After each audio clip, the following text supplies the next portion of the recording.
नमस्कार। आज हम एक बड़े ही अनोखे सवाल पर बात करने वाले हैं। नमस्कार। क्या ज्योतिष हमें ये बता सकता है कि दुनिया में कौन सी जगह हमारे लिए ज्यादा अच्छी या शायद भाग्यशाली साबित हो सकती है? हाँ, बिल्कुल। और इसमें वैदिक ज्योतिष की एक खास तकनीक अष्टक वर्ग ये कैसे मदद कर सकती है? हाँ, ये सवाल आजकल बहुत लोगों के मन में आता है। बिल्कुल। पहले शायद आप जानते हैं इतनी आवाजाही नहीं थी, सही बात है। लेकिन आज जब लोग काम, पढ़ाई या बस यूं ही एक बेहतर जिंदगी की तलाश में दुनिया के किसी भी कोने में जाने को तैयार हैं, हाँ, तो वो जानना चाहते हैं कि भाई ज्योतिष के नजरिए से कौन सी जगह उनके लिए ज्यादा फायदेमंद रहेगी। बिल्कुल। और हमने जो दस्तावेज देखा अष्टक वर्ग और स्थान परिवर्तन ज्योतिष हाँ। .pdf उसमें भी यही बात कही गई है हम्म। कि पुराने वैदिक ग्रंथों में शायद इस विषय पर ज्यादा जोर नहीं दिया गया क्योंकि उस जमाने में इतनी दूर जाकर बसना आम नहीं था शायद। सही कहा। उस समय की परिस्थितियां अलग थीं, लेकिन आज की जरूरतें अलग हैं। तो आज हम इसी दस्तावेज के कुछ अंशों के आधार पर समझने की कोशिश करेंगे हाँ, कि ये अष्टक वर्ग प्रणाली इस मामले में क्या मार्गदर्शन दे सकती है। और हाँ, ये पश्चिमी ज्योतिष की पद्धतियों से थोड़ी अलग है। तो सबसे पहले ये अष्टक वर्ग है क्या, एकदम सरल शब्दों में समझाएं तो। जरूर। देखिए, अष्टक वर्ग वैदिक ज्योतिष की एक क्या कहते हैं, गणितीय प्रणाली है। अच्छा, गणितीय। हाँ, गणितीय। इसमें हर ग्रह और लग्न, मतलब जन्म के समय उदित राशि, हाँ, उसके आधार पर कुंडली के 12 भावों और 12 राशियों को कुछ अंक या बिंदु दिए जाते हैं, पॉइंट्स। Points, okay. आप इसे एक तरह का एनर्जी स्कोर कार्ड समझ सकते हैं। जहां ज्यादा अंक हो, माना जाता है कि उस भाव या राशि से जुड़े जीवन के क्षेत्र ज्यादा मजबूत या कह लीजिए शुभ फल देने वाले हैं। अच्छा, यानी ये एक तरह से हमारी जन्म कुंडली की ताकत और कमजोरी को अंकों में दिखाता है। तो फिर इसका जगह बदलने से क्या संबंध है? संबंध ये है कि इन अंकों का इस्तेमाल दिशाओं की शुभता जानने के लिए भी किया जा सकता है। दिशाओं की? हाँ, मूल विचार ये है कि जिन राशियों या भावों में ज्यादा अंक हैं, उनसे जुड़ी दिशाएं हमारे लिए ज्यादा अनुकूल हो सकती हैं। अच्छा, ये ऐसा है मानो हमारी जन्म कुंडली की जो ऊर्जा है वो भौगोलिक दिशाओं में भी फैली हुई हो। दिलचस्प। तो क्या हर राशि और भाव किसी खास दिशा से जुड़ा है? हाँ, बिल्कुल। ज्योतिष में ग्रहों, राशियों और भावों को दिशाओं से जोड़ा गया है। दस्तावेज में इसकी पूरी तालिका है, लेकिन सार ये है कि अलग-अलग ग्रह और राशियां अलग-अलग दिशाओं पर अपना प्रभाव रखते हैं। जैसे एक उदाहरण लें तो सूर्य ग्रह, हाँ, वो पूर्व दिशा और मेष, सिंह, धनु जैसी अग्नि तत्व राशियों से जुड़ा है। अग्नि तत्व, हाँ। इसी तरह शनि पश्चिम दिशा और मिथुन, तुला, कुंभ जैसी वायु तत्व राशियों से। समझ गए। तो पूरी लिस्ट रटने के बजाय ये समझना जरूरी है कि हर दिशा किसी न किसी ज्योतिषीय तत्व, ग्रह, राशि, भाव इनसे जुड़ी है। बिल्कुल सही। अब अगर किसी को जानना हो कि कौन सी दिशा उसके लिए अच्छी है, तो अष्टक वर्ग का पहला नियम क्या कहता है? पहला नियम सबसे सीधा है। अपनी जन्म कुंडली का सर्वाष्टक वर्ग चार्ट देखिए।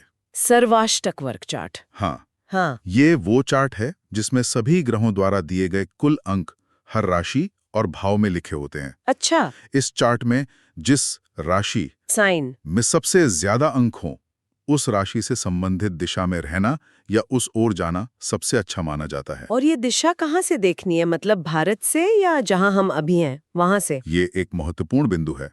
दिशा हमेशा आपके जन्म स्थान के संदर्भ में देखी जानी चाहिए। जन्म स्थान से? हाँ, आपका जन्म जहां हुआ उस केंद्र से ये दिशाएं तय होंगी। और हाँ, यही नियम सिर्फ राशि पर ही नहीं, अच्छा, बल्कि जिस भाव हाउस। में सबसे ज्यादा अंक हो उस पर भी लागू होता है। ज्योतिष में भाव कुंडली के 12 हिस्सों को कहते हैं ना? हाँ हाँ, करियर, घर, सेहत वाले, बिल्कुल, जो जीवन के अलग अलग क्षेत्रों जैसे करियर, घर, सेहत आदि को दर्शाते हैं। तो जिस भाव में सर्वाधिक अंक हों, उस भाव से जुड़ी दिशा भी शुभ मानी जा सकती है। ठीक है। तो पहला कदम हुआ जन्म कुंडली के सर्वाष्टक वर्ग चार्ट में सबसे ज्यादा अंकों वाली राशि या भाव को ढूंढना और उससे जुड़ी दिशा को पहचानना अपने जन्म स्थान के हिसाब से। लेकिन क्या बस इतना ही काफी है या इसमें कुछ और भी देखना होता है? यहीं पर दूसरा नियम आता है, जो चीजों को थोड़ा और परतदार बनाता है। अच्छा। मान लीजिए आपको पता चला कि आपकी कुंडली में किसी एक राशि में सबसे ज्यादा, मान लीजिए 35 अंक हैं, हम्म। और वो राशि पूर्व दिशा को दर्शाती है। अब अगर उस राशि में कोई ग्रह भी बैठा हो, प्लैनेट, हाँ, तो नियम कहता है कि आपको उस राशि की दिशा पूर्व के बजाय उस ग्रह की दिशा को प्राथमिकता देनी चाहिए। अरे वाह! तो मतलब अगर उस राशि में सूर्य बैठा है जो खुद भी पूर्व का स्वामी है, तब तो ठीक। लेकिन अगर मान लीजिए वहां शनि बैठा है जो पश्चिम का स्वामी है, तो फिर पूर्व दिशा चुने या पश्चिम? ऐसी स्थिति में दूसरा नियम कहता है कि ग्रह की दिशा यानी शनि की दिशा पश्चिम को राशि की दिशा पूर्व से ज्यादा महत्व देना चाहिए। ज्यादा महत्व क्यों? ऐसा क्यों? क्योंकि ग्रह एक सक्रिय ऊर्जा स्रोत है। उसकी उपस्थिति उस स्थान की ऊर्जा को विशेष रूप से प्रभावित करती है, ऐसा माना जाता है। ये तो काफी महत्वपूर्ण बात है। दस्तावेज में इसका कोई उदाहरण है? हाँ, एक उदाहरण दिया गया है। किसी व्यक्ति की कुंडली में तीसरे भाव में तुला राशि थी। तीसरे भाव में तुला? हाँ, और उसमें बहुत ही अच्छे 43 अंक थे। 43? काफी ज्यादा। बहुत ज्यादा। अब तुला राशि पश्चिम दिशा दिखाती है और तीसरा भाव उत्तर दिशा। तो 2 दिशाएं हो गई। हाँ, तो सवाल उठता है कि कौन सी दिशा ज्यादा महत्वपूर्ण है। स्रोत बताता है कि इस व्यक्ति को हमेशा उत्तर पश्चिम यानी नॉर्थ वेस्ट दिशा की यात्रा करने या उस दिशा से संबंधित कामों से फायदा हुआ। उत्तर पश्चिम यानी दोनों का मिश्रण। हाँ, ये दिखाता है कि कभी-कभी राशि और भाव की दिशाओं का मिश्रण भी प्रभावी हो सकता है।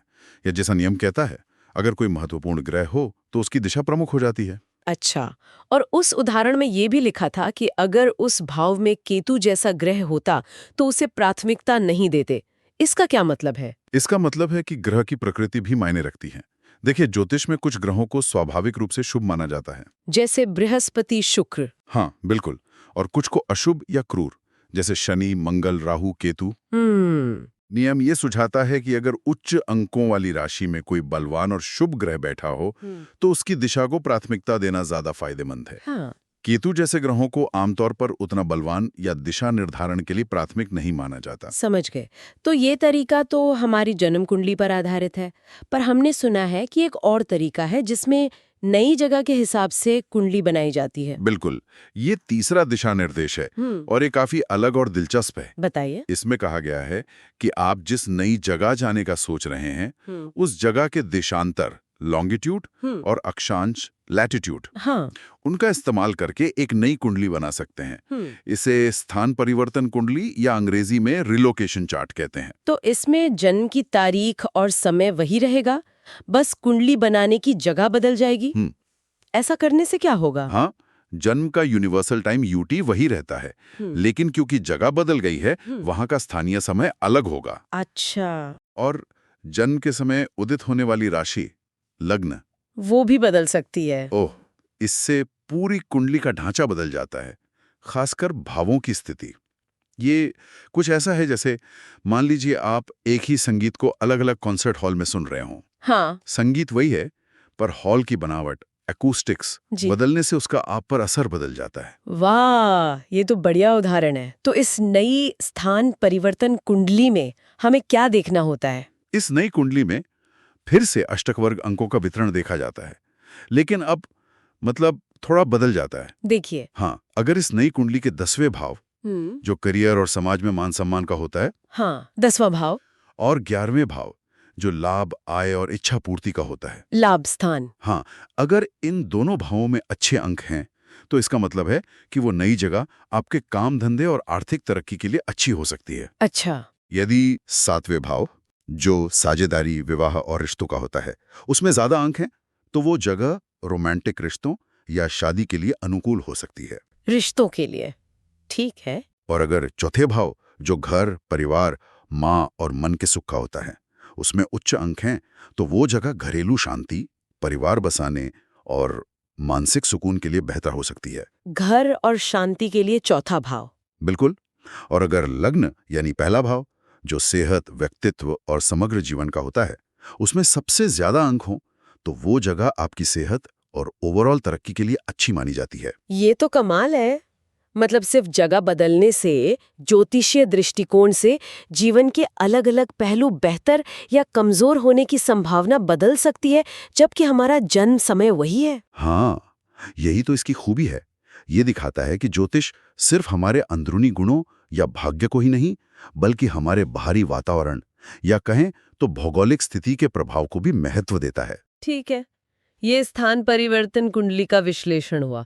अब चौथा दिशा निर्देश क्या कहता है? चौथा दिशा निर्देश एक तरह की आप कह सकती हैं रणनीति सुझाता है। रणनीति कैसी? यह कहता है कि जब आप संभावित नई जगहों के लिए स्थान परिवर्तन कुंडलियां बना रहे हों, तो कोशिश करें कि आपकी जन्म कुंडली के जो सबसे मजबूत और शुभ ग्रह हैं, जन्म कुंडली के ग्रह, हाँ, वे इन नई कुंडलियों में 10वें या 11वें भाव में आ जाएं। अच्छा, मतलब अपने सबसे शक्तिशाली ग्रहों का फायदा नई जगह पर करियर और लाभ के लिए उठाना। बिल्कुल बिल्कुल सही समझा आपने। मान लीजिए आपकी जन्म कुंडली में बृहस्पति बहुत मजबूत है, हाँ, गुरु, चाहे अष्टक वर्ग अंकों से या अन्य ज्योतिषीय तरीकों से, और वो शिक्षा या ज्ञान का कारक है। अगर आप ऐसी जगह चुनती हैं जहां की स्थान परिवर्तन कुंडली में यह बृहस्पति 10वें या 11वें भाव में आ जाता है, तो हो सकता है कि वहां आपको अपनी शिक्षा या ज्ञान से जुड़े करियर में ज्यादा सफलता मिले। और ग्रहों की मजबूती कैसे देखें? अष्टक वर्ग से या? हाँ, ग्रहों की मजबूती आप अष्टक वर्ग अंकों से देख सकते हैं, या फिर ये देख सकते हैं कि वे स्वाभाविक रूप से कितने शुभ हैं। जैसे बृहस्पति, शुक्र, बुध, चंद्रमा, इनको प्राथमिकता दी जाती है। ये तो बहुत प्रैक्टिकल सलाह लगती है, अपनी ताकतों को सही जगह पे इस्तेमाल करना। अब पांचवा और शायद आखिरी दिशा निर्देश, ये दशा के बारे में है ना? दशा मतलब? हाँ, पांचवा दिशा निर्देश दशा प्रणाली से जुड़ा है। ज्योतिष में दशा का मतलब होता है ग्रहों की समय अवधियां। समय अवधियां, पीरियड्स। हाँ, पीरियड्स। माना जाता है कि हमारे जीवन में अलग अलग समय पर अलग अलग ग्रहों का प्रभाव ज्यादा रहता है और उसी के अनुसार घटनाएं घटती हैं। जैसे किसी की बृहस्पति की महादशा चल रही हो सकती है, जो कई सालों तक रहती है। अच्छा, तो समय का भी महत्व है।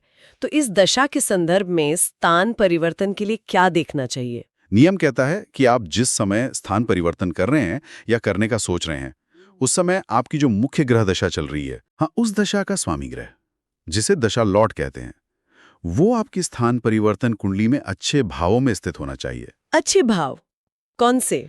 अच्छे भाव जैसे पहला लग्न, सेहत, स्वयं; 9वां भाग्य, उच्च शिक्षा, पिता; 10वां कर्म, करियर; या 11वां लाभ, आय। यानी सिर्फ सही जगह चुनना काफी नहीं, वहां जाते समय ग्रह दशा भी अनुकूल होनी चाहिए। हाँ, ये समय और स्थान के तालमेल की बात है। और इसमें एक और परत है। एक और? दशा स्वामी ग्रह से 11वें भाव में भी अच्छे अंक होने चाहिए। दशा स्वामी से 11वें भाव में क्यों? क्योंकि 11वां भाव लाभ का होता है ना, तो दशा स्वामी से 11वें भाव का मजबूत होना ये दिखाता है कि उस दशा अवधि के दौरान आपको उस स्थान पर लाभ मिलने की संभावना ज्यादा है। ये तो थोड़ा जटिल लग रहा है। दशा स्वामी खुद अच्छे भाव में हो और उससे 11वें भाव में भी अच्छे अंक हों, लेकिन इसमें कोई सावधानी भी बरतनी है। हाँ, एक बहुत जरूरी सावधानी है। ज्योतिष में कुछ भावों को त्रिक भाव कहा जाता है। त्रिक भाव कौन से? ये हैं छठा, 8वां और 12वां भाव, 6th, 8th, 12th हाउस। अच्छा, इन्हें आमतौर पर संघर्ष, बाधा, हानि या छिपी हुई चीजों से जोड़ा जाता है। अच्छा, ये मुश्किल भाव है। हाँ, नियम ये कहता है कि भले ही आपका दशा स्वामी किसी अच्छे भाव जैसे 10वें में हो, लेकिन अगर वो खुद या उससे 11वां भाव इन त्रिक भावों 6, 8, 12 में पड़ जाए, तो परिणाम उतने अच्छे नहीं भी हो सकते। ओ, तो मान लीजिए दशा स्वामी 10वें भाव करियर में है, जो अच्छा है। हाँ, लेकिन दशा स्वामी से 11वां भाव कुंडली का 8वां भाव बन रहा है, त्रिक भाव। तो इसका मतलब क्या हुआ? इसका मतलब हो सकता है कि करियर में तरक्की तो हो, लेकिन उसमें अचानक बाधाएं आएं, या लाभ उम्मीद के मुताबिक ना हो, या कुछ छिपी हुई परेशानियां हों। इसलिए कोशिश करनी चाहिए कि दशा स्वामी और उससे 11वां भाव दोनों ही त्रिक भावों से बचें। ये दिखाता है कि ज्योतिषीय विश्लेषण कितना सूक्ष्म हो सकता है। बिल्कुल। तो ये सब मिलाकर देखें तो अष्टक वर्ग सिर्फ एक दिशा नहीं बताता, बल्कि कई स्तरों पर विश्लेषण करने का तरीका सुझाता है। हाँ। पहला, जन्म कुंडली के अंकों के आधार पर दिशा तय करना। फिर उसमें बैठे ग्रह को देखना। दूसरा, नई जगह की कुंडली बनाकर उसके भावों का विश्लेषण करना, खासकर करियर, लाभ, घर, रिश्ते और सेहत के लिए। सही। तीसरा, अपने मजबूत ग्रहों को नई कुंडली के अच्छे भावों में लाने की कोशिश करना। और चौथा, ये देखना कि वर्तमान या आने वाली दशा उस नई जगह पर कितनी अनुकूल रहेगी, त्रिक भावों से बचते हुए।